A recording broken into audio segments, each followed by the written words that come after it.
Frost clung to the ranch house windows while Silas Boone crossed the dark hall before sunrise, his boots striking the floor like lonely gunshots. The house was too big, too quiet, and too full of rooms that had never learned how to hold warmth. He carried his own silence the way other men carried rifles, close and ready, until one plain woman with steady hands and clear eyes made that silence feel like a wound. By the time dawn touched the Montana hills, Silas had already dressed, already worked, already tried, and failed not to think of her. He told himself it was foolish. He told himself a man like him should know better. But when her footsteps came softly through the dining room with his morning coffee, he looked up anyway, and his heart betrayed him again. Silas Boone rose every day at 4:30. He had done it so long his body no longer asked permission. He pulled on his boots in the dark, buttoned his shirt by feel, and stepped into another hard morning before the rest of the ranch had opened its eyes. Outside, the air bit at his face. The sky was pale and mean. From the corrals came the low sounds of cattle and the scrape of men getting to work. Silas owned nearly everything the eye could follow from the creek to the far rise of timber. He had cattle, horses, land, and the kind of money that made bankers greet him with both hands. Men respected him. Some feared him. None knew him. The ranch house stood behind him, tall and broad, with more rooms than one man ever needed. 15 rooms. 6 fireplaces. A dining table long enough for 20 people and empty enough to shame him. At 5:15 sharp, Ruth Hale brought his coffee. She did it every morning without fail. She was 26, with brown hair pinned back neat and dark blue eyes that seemed to notice everything while pretending to notice nothing at all. She never wasted words. Never fawned, never smiled to make a room easier. She set the cup before him with calm hands. "Thank you, Ruth," Silas said. She gave one small nod to show she had heard and turned away. Silas watched her cross the room, and the strange thing was not that he watched. The strange thing was that he noticed the exact second the room felt empty once she left it. He hated that about himself. After sunrise, the ranch moved like a machine. Men saddled horses. Water troughs were checked. Fence lines were walked. The foreman, Wade Talbot, kept the place running with the kind of quiet skill Silas trusted more than charm. When Silas rode out, the hands tipped their hats and got back to work.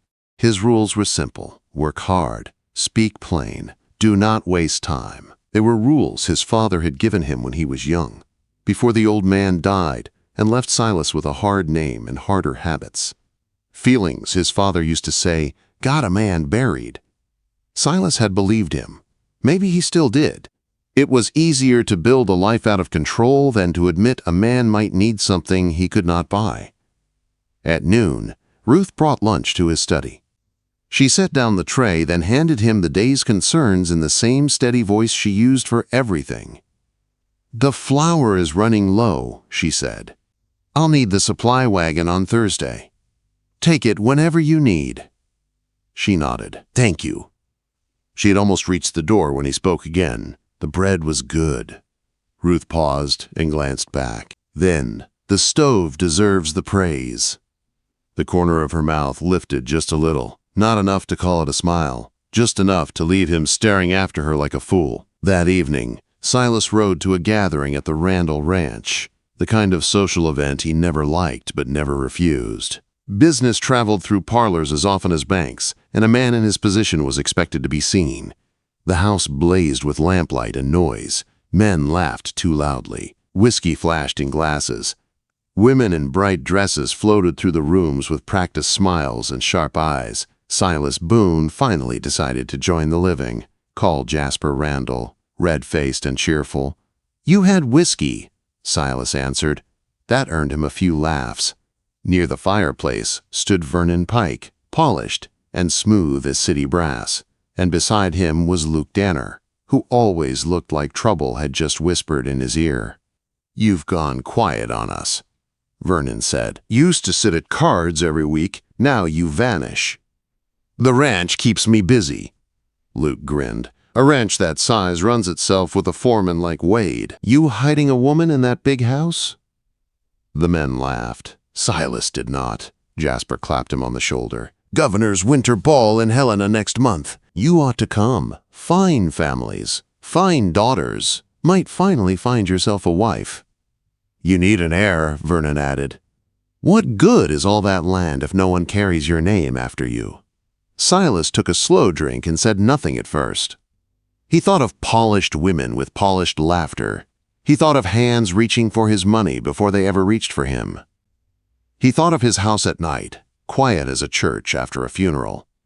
Then, against his own will, he thought of Ruth. "I'll consider it," he said.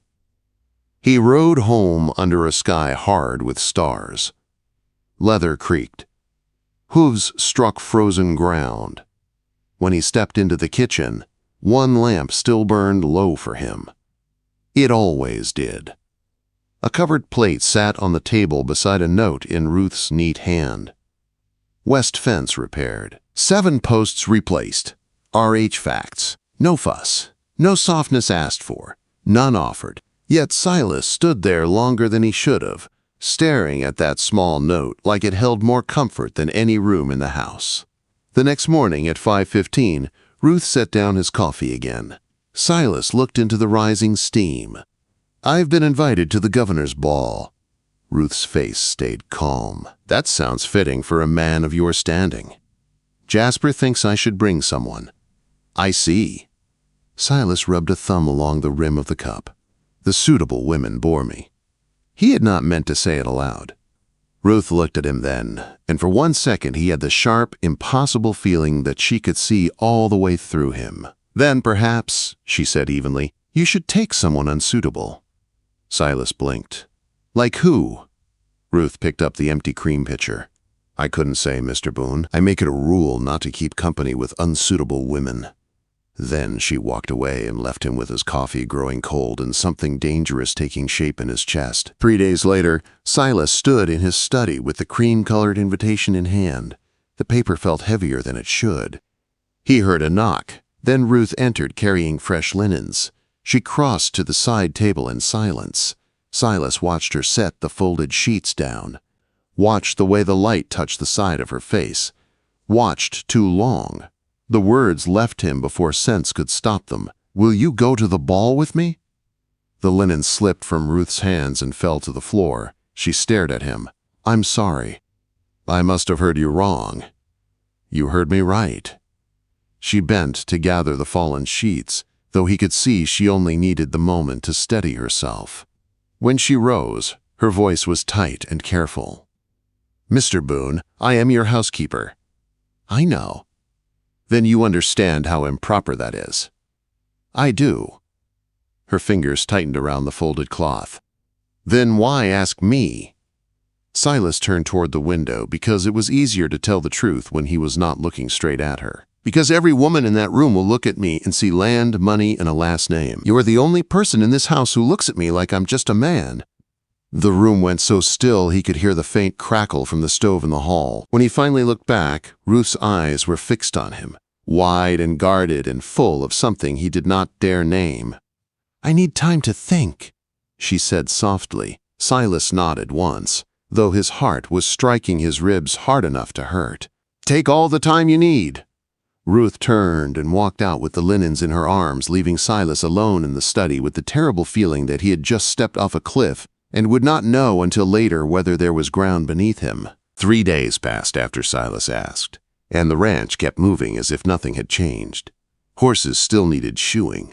Ledgers still needed checking. Men still rode out at sunrise and came back at dusk, with dust on their coats and cold in their hands. But inside the big house, the air had shifted. Ruth still brought coffee at 5:15. She still spoke only when needed.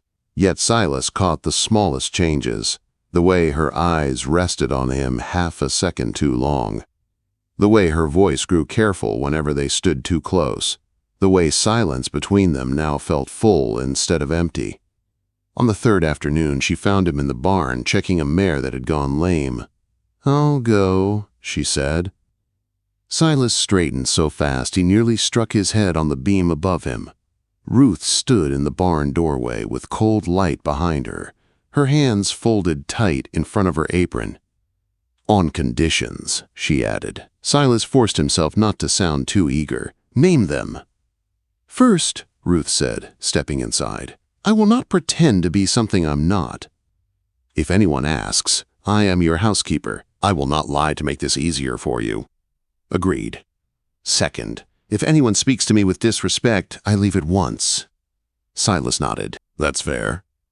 Ruth drew a slow breath. "Third, when we return, nothing changes here. I remain your employee. We keep proper boundaries." That one landed harder than the others. Still, Silas gave the only answer he could. "Understood." Ruth held his eyes for a moment, then gave one small nod. "Then I accept." The ball was 3 weeks away. Winter deepened across the territory as the days slipped by. The air smelled of wood smoke and iron cold. Lena would be full of carriages and silk, and men pretending they were better than they were. Ruth needed a dress, and Silas handed her enough money to buy one finer than half the gowns that would be there. She looked at the folded bills, then at him. "This is too much." "It isn't." "It is." "Take it anyway." Ruth's eyes narrowed. "I'll repay you." "You will not." "If we are doing this," she said, tucking the money away at last, "then use my name in public. You cannot call me housekeeper, and you cannot call me Miss. You will have to call me Ruth." Her name sounded strange when she said it like that. Personal, dangerous. "Fine," Silas said. "Ruth." Something in her face shifted, quick and quiet. "Do not expect me to look like those society women," she warned. "Good," Silas said. "I can't stand those society women." A thin smile touched her mouth. "Then we may survive the evening after all." The days that followed were unlike anything Silas had known in years. The same routine held, but every ordinary moment seemed to carry a hidden charge. When Ruth set his coffee down, their fingers sometimes brushed. When they passed each other in the hall, the space felt too small. Neither of them spoke of it. Both acted as though nothing had changed, which only made everything feel worse. One evening, Silas walked into the parlor and stopped short. Ruth was alone in the middle of the room, trying to waltz. She counted softly under her breath, moving across the rug with more determination than grace. Her steps were careful, but wrong. "You're leading with the wrong foot," Silas said. Ruth spun around, startled. Color rose in her cheeks. "I was practicing." "Smart idea," Silas said, stepping farther in. "If you look lost in that room, they'll feed on it." Her chin lifted. "Then I won't look lost." He moved the chairs aside and held out his hand. "Come here." Ruth stared at his hand as if it might catch fire. "It's only dancing," he said quietly. Slowly she placed her hand in his. Her palm was warm, roughened by work, and the small touch hit him harder than it had any right to. He set his other hand carefully at her waist. She rested her free hand on his shoulder. Even through coat and cloth, the contact felt too sharp, too real. "On 3, Silas said. 1, 2, 3. They moved. Ruth was stiff at first. She counted under her breath and kept looking at her feet. Silas guided her with low, steady instructions. "Don't look down. I'm trying not to fall." "You won't." That sounds hopeful. It's an order. That earned him the smallest breath of laughter. He wanted to hear it again. "Look at me," he said. Ruth raised her eyes. The room seemed to tighten around them. They were suddenly close enough for him to see the lighter flecks in her dark blue eyes, close enough to catch the scent of clean soap and lavender. Close enough to forget, for one reckless second, every reason this was a bad idea. "That's better," he said, though his voice had gone rough. They turned across the room. Ruth began to relax little by little. Her steps steadied. Her body softened into the rhythm. By the third pass, they were moving almost cleanly. Then Silas stepped on her foot. He hissed and pulled back. "Sorry." Without missing a beat, Ruth stepped on his boot hard enough to make him flinch. Silas stared at her. What was that for? Her face stayed perfectly calm. Now we're even. For one full second, he only looked at her. Then, laughter burst out of him, real and helpless, and loud enough to startle them both. The sound filled the room. It struck the high walls and came back warm. Silas could not remember the last time he had laughed like that. Ruth's mouth curved into a true smile then, open and bright and almost shy in spite of itself. The sight of it hit him with such force he had to look away for a moment just to keep his balance. They practiced every evening after that. Each lesson felt like both punishment and mercy. Silas lived for the moment his hands settled at Ruth's waist. The first night, her fingers trembled on his shoulder. By the second, they steadied. By the fifth, she held him with quiet confidence, and he was the one losing the fight to remain composed. One night, the lamps burned low and gold. Outside, wind moved over the ranch house with a long, lonely sound. Inside, they turned slowly across the parlor, their steps matched, and easy now. Then, without either of them meaning it, they stopped. Silas's hands remained at her waist. Ruth's hands stayed on his shoulder. Their faces were too close. He could feel the warmth of her breath. She looked up at him, and the whole world seemed to go silent around the two of them. "We should stop," she whispered. "Yes," Silas said.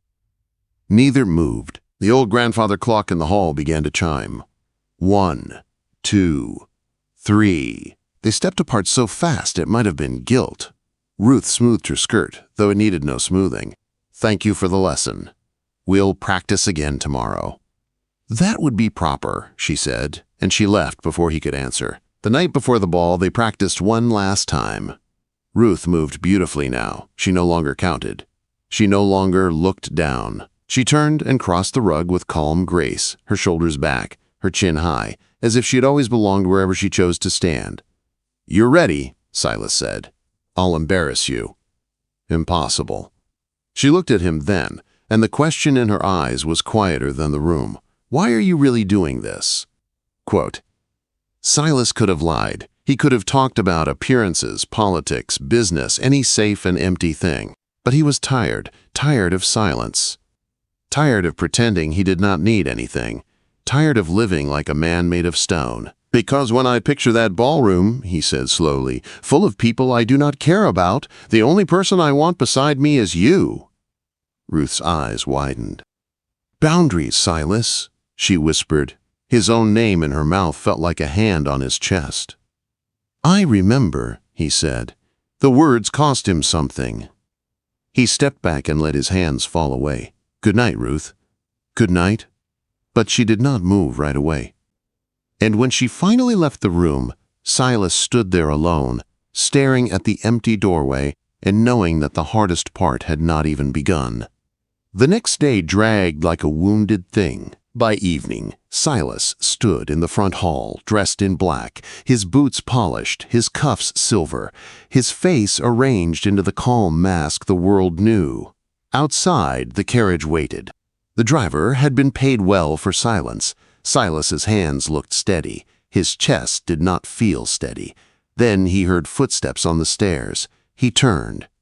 Ruth descended slowly, one hand on the banister. She wore deep blue silk, simple and clean and elegant, in a way that made every louder dress in Helena seem foolish before he had even seen them. Her hair was pinned softer than usual, and a small, silver locket rested at her throat.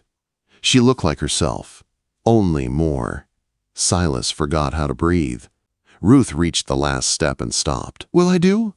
He opened his mouth and nothing came. Then, at last, "Yes." Her gaze dropped suddenly. She frowned. "Oh, no." Silas's chest tightened. "What?" "My shoes." Quote. He looked down. One was a shade darker than the other. For a heartbeat, they only stared. Then Silas laughed, deep and helpless. "This is not funny," Ruth said, though she was already fighting a smile. "It's perfect," he managed. "Come on." They hurried upstairs and searched her small room until they found the matching pair. Ruth sat on the edge of the bed, struggling with the buckle. Without thinking, Silas dropped to one knee to help her. His fingers brushed her ankle. Both of them froze. "Silas?" she whispered. He looked up. Her face was open in a way he had never seen before. Afraid, wanting, honest. He stood too quickly. "We should go." "Yes," Ruth said, and her voice had gone thin. The carriage ride to Helena lasted 2 hours. Ruth sat across from him with gloved hands folded tight in her lap. Lantern light swayed over her face as the wheels struck ruts in the winter road. "Nervous?" Silas asked. "Terrified?" He nodded once. "So am I." She blinked. "You?" "I'm simply better at hiding it." That almost made her smile. Then the carriage struck a deep hole. Ruth lurched forward with a gasp and fell straight into his chest. His arms came up by instinct, one around her back, one at her waist. The lantern swung, throwing gold over her cheek and across her mouth. He could feel her heart racing. His own answered like a hammer. Her lips parted. His gaze dropped to them before he could stop it. "Silas!" She breathed. Every part of him wanted to close the distance. Every part of him wanted to kiss her until neither of them remembered another word they had ever spoken. But Ruth had trusted him. She had said yes because she believed he would not take more than she gave. So he did the hardest thing he had ever done. He set her back on her seat with care, though his hands lingered one beat too long. "Sorry," he said roughly. "Terrible roads." Ruth smoothed her skirt with trembling fingers. "Yes, terrible roads." They did not speak again. Ahead, Helena rose bright against the cold night, all glitter and lamplight. Music drifted from the hotel ballroom into the winter dark like a promise, or maybe a warning. They reached Helena just after 8. Carriages lined the street outside the Grand Hotel, wheels crunching over old snow. Music spilled through the tall windows in warm waves, bright and polished and false. Silas stepped down first, then offered Ruth his hand. Her fingers trembled when they touched his, but her chin stayed high. "If you want to leave at any point," Silas said quietly, "say the word." Ruth looked at him. "Stop trying to save me before we even go inside." The corner of his mouth nearly moved. Then his hand brushed the front of his coat, and he frowned. One button hung loose by a thread. "Damn!" Ruth glanced down and shook her head. A wealthy rancher brought low by a button. "I own half this county," Silas muttered. "And this is how I die." Ruth opened her small bag, pulled out a needle and thread, and began stitching the button right there in the hotel entry. Her hands were calm. Her face was calm. Silas stood very still and watched her, struck all over again by how natural it felt to have her near. When she bit off the thread, she looked up. "There, you may live. I'd be finished without you." "Yes," Ruth said plainly, "you would."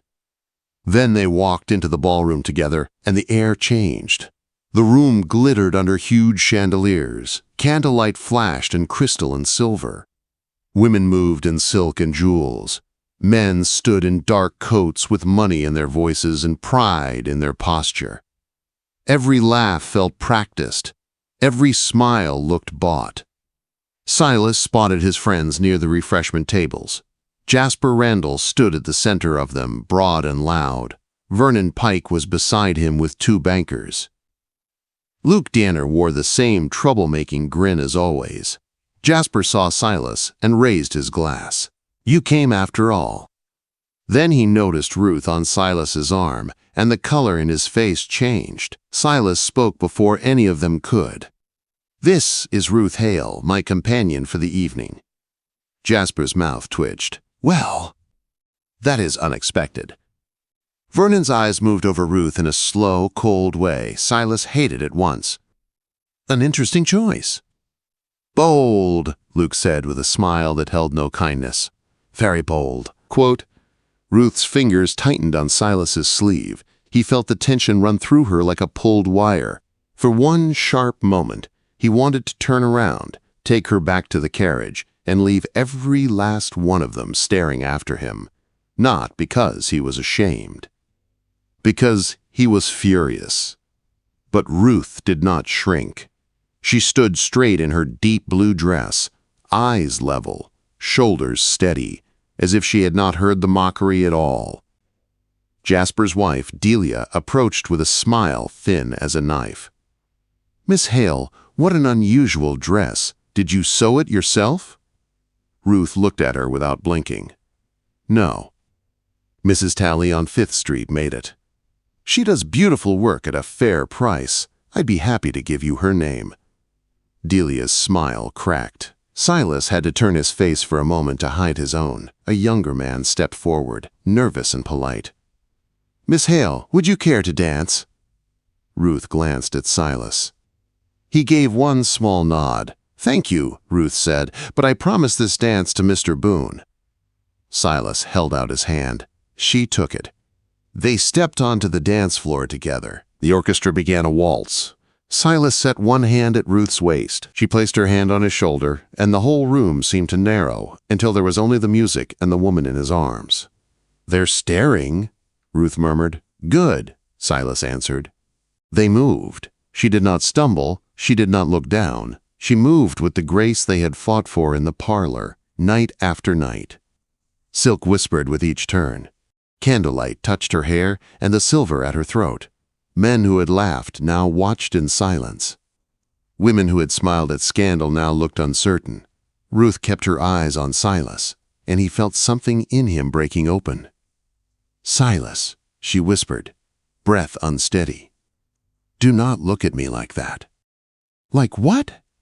"Like I'm the only thing in this room." He held her gaze. "You are." The words left no room for safety. Ruth's breath caught. Her fingers tightened on his shoulder. They turned once more, slower now, and for one reckless beat Silas forgot who was watching, what they were risking, and every rule he had lived by. The music ended. Applause rippled across the room. Still, they stood there a second too long, hands on each other, the space between them more dangerous now than it had ever been. Ruth stepped back first. "I need air," she said. Silas followed her onto the terrace. The cold hit hard. Night spread wide over Helena. Far below, wagon wheels rattled over the street and voices drifted through the dark. Ruth gripped the stone railing and drew in a long breath. "Are you all right?" Silas asked. She let out a shaky laugh. "Do you know what you just did in there?" "I danced with you." "You looked at me like you had forgotten every rule you ever made." Silas stopped beside her, close but not touching. "Maybe I did." Ruth turned to face him. Her eyes shone in the cold light. "Your reputation matters." "My reputation has never sat with me through a quiet night," he said. "It has never made a house feel less empty. It has never done a single thing worth keeping." The words hung there between them. Ruth's voice softened. "We can't." "I know." "And yet?" Quote. Silas looked out over the dark street before answering. "For tonight, can we just be two people at a ball?" Ruth studied him for a long moment, then nodded once. "For tonight." When they went back in, the room kept testing her. A banker began boasting about cattle prices, and Ruth corrected him with calm numbers she had learned from Silas's ledgers. The men around him blinked and went quiet. Later, a serving tray slipped from a maid's hands and shattered across the floor. The women nearest the mess stepped back, as if kindness cost too much. Ruth bent at once and helped the frightened girl gather the broken pieces without a trace of cruelty in her voice. Then, a necklace clasp snapped at dinner. Ruth fixed it. A stiff old rancher's chair collapsed beneath him. Ruth stood and offered hers before his pride could be crushed in front of the whole table. Each moment changed the room a little more. By the end of the night, they were no longer laughing at her. They were watching her, respecting her. Some of them even envied her. She had walked into that ballroom under their judgment and somehow made the whole place adjust to her instead. Silas felt it deep in his chest. He did not only want her, he admired her. Near midnight, they left. The carriage rolled through the dark streets. The lantern overhead swayed with each rut in the road. Ruth slipped off her shoes with a tired breath and struggled with one stubborn buckle. Silas leaned forward and took it from her hands. "I can manage," she said. "You clearly cannot." He knelt awkwardly in the moving carriage, fingers working at the leather. Ruth watched him, and then, to his surprise, she laughed. The man who scares half the territory defeated by a shoe. "These buckles are cursed," he muttered. "Or maybe you are not as capable as you think." He looked up. "Are you mocking me?" "Absolutely." Then the laughter faded. His hand still rested lightly at her ankle. Her breath caught. The lantern light turned the air soft and dangerous. "Don't," Ruth whispered. Silas stilled. "Don't what?" "Quote, don't look at me like you're about to do something we may not survive." He let go of her ankle, though it cost him. "Would you regret it?" he asked. Ruth swallowed. "I don't know. That's what frightens me." The rest of the ride passed in silence, full and hot and impossible to escape. At the ranch house, Silas helped her down. They stood at the door, the cold around them, the great dark house behind them. "Good night, Silas," Ruth said softly. "Good night." She took one step, then turned back. "Tonight changed something." "I know. I don't know what to do with that." "Neither do I." Ruth nodded, then slipped inside. 3 days later, a letter came for her. The envelope was thick, sealed with blue wax. Silas noticed it at breakfast because nothing expensive ever arrived for Ruth. She took it with hands too steady and did not open it in front of him. That evening, he found her in the kitchen with the letter spread open on the table. Her face looked pale in the lamplight. "What is it?" Quote. Ruth lifted her eyes. "My aunt died in Boston." Silas felt his voice soften. "I'm sorry. I never knew her well. She was my mother's sister." Ruth touched the paper with careful fingers. "She left me her house, her savings. Enough to begin again." Silas felt the floor tip beneath him. "Enough for what?" Ruth's voice went hollow. "Enough to leave. Enough to live somewhere no one knows me. Enough to choose." The clock ticked. Wind pressed at the window. The whole kitchen seemed to wait with him. At last, Silas said the only honest thing he could say. "Then you should go." Ruth stood so fast, the chair scraped hard against the floor. "You want me gone?" "No." The word came rough. "I want you free." She stared at him, hurt rising quick and bright. Silas forced himself to go on. "If you stay here without choices, people will always say you stayed because you had no other road open. But if you leave, if you see what else the world offers and you still choose this place, then it means something true." Tears filled her eyes, but she would not let them fall. "You should tell me to stay," she whispered. "You should make this easy." Quote. Silas stepped toward her, then stopped. He would not trap her with his own need. "It isn't easy," he said, "and I will not be the reason you give up freedom." She looked at him as though he had broken something inside her, then turned and walked out. A week later, Ruth left for Boston. Silas drove her to the station himself. The platform was full of smoke, noise, and strangers. They stood too close, pretending they were not. "How long?" he asked. 2 or 3 weeks." "That is too long." Ruth's eyes shone. "Yes." The whistle blew. Silas swallowed past the ache in his throat. "Whatever you decide, I'll respect it. But these months with you have been the least lonely of my life." Ruth gave a small, broken smile. "If you make me cry in public, I'll never forgive you." Then she rose on her toes and kissed his cheek, quick as a spark, and boarded the train. The ranch house went silent again. This time the silence was worse, because Silas now knew exactly what had been missing. The days dragged. Work did not help. Food had no taste. Sleep would not come. Even Wade Talbot noticed. "You look miserable," Wade told him in the barn. "I'm fine." Wade snorted. "You're a poor liar. You let her leave without fighting for her."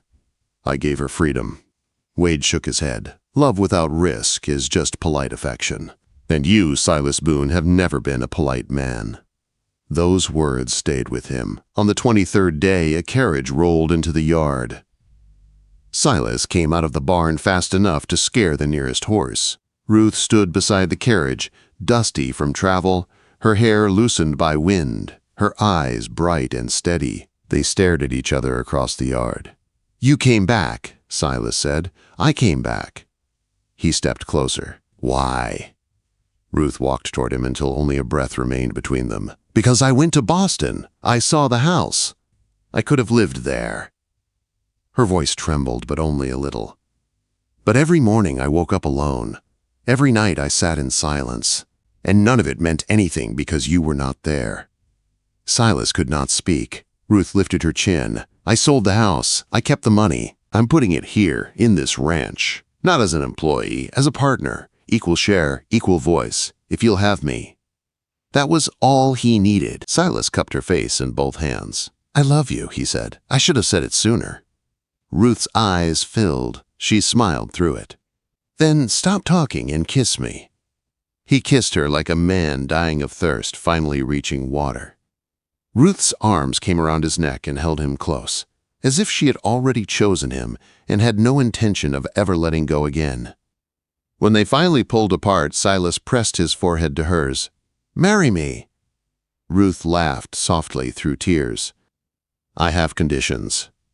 "Name them." "I keep my independence. We decide things together." "And you ask properly." Silas looked at her for 1 second, then dropped to one knee right there in the dirt outside the barn. "Ruth Hale," he said, steady now, certain now. "Will you marry me and save me from a life of loneliness?" She pretended to think, though her smile was already breaking wide. Yes. Quote, winter settled deep over the ranch after that, but the house no longer echoed. It filled with warmth, laughter, and the sound of two people choosing each other on purpose. Silas had gone to the ball, a wealthy man wrapped in silence. They laughed when he brought his maid. But by the end of the night, she had done more than own the room. She had claimed his heart and made that vast, lonely house a home. If you love Wild West stories filled with passion and heart, like this video and subscribe to Wild West Tales of Love for new stories every single day.